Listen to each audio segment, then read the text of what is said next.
நீங்க பல்லு தேய்க்காட்டி கூட பரவாயில்ல, அது கூட அவ்வளவு பேடு கிடையாது. நம்ம சுத்தத்துக்காக தானே பல்லு தேய்க்கிறோம், அது கூட பேட் இல்ல தேய்க்காம இருந்தா கூட. ஆனா நீங்க காலையில உணவு சாப்பிடாம போனீங்கன்னா ரொம்ப பேட். ஸோ காலை உணவு ரொம்ப முக்கியம், ஆரம்பிக்கக்கூடிய உணவு. ஏன்னா காலையில எல்லா ஹார்மோன்ஸும் மார்னிங் செக்ரேட் ஆகும், ஏர்லி மார்னிங். ஸோ அப்போ அந்த ஹார்மோன்ஸ்லாம் வெயிட் பண்ணிட்டு இருக்கோம் ஃபியூவலுக்காக, எப்போ நம்ம உள்ள சாப்பாடை போட போறோம். ஸோ காலை உணவு ரொம்ப ரொம்ப முக்கியம். நல்ல உணவா சாப்பிடுங்க, சந்தோஷமா சாப்பிடுங்க. பட் எதா இருந்தாலுமே இன்னும் 2 வாய் சாப்பிடலாம் நினைக்கிறப்ப ஸ்டாப்.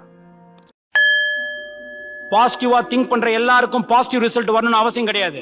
ஒரு தண்ணி தொட்டி இருக்கு கிராமத்துக்கு, என் கிராமத்துக்கு வாங்க, எங்க வீட்டாண்ட வாங்க, வீட்லயே வைப்பான். எதுக்கு? யார் வந்து தண்ணி குடிக்க?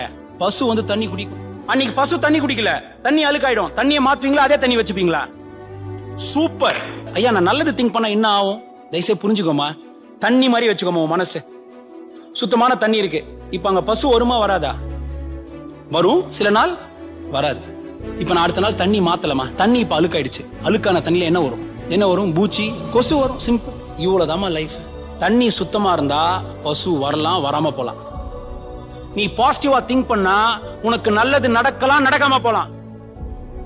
ஆனா தண்ணி அழுக்காச்சுன்னா கொசு கன்ஃபார்மா வரும். பாசிட்டிவா திங்க் பண்ணும்போது உனக்கு நல்லது நடக்கலாம், நடக்காம போலாம். ஆனா நெகட்டிவா திங்க் பண்ணும்போது கெட்டது நடந்தே தீரும்.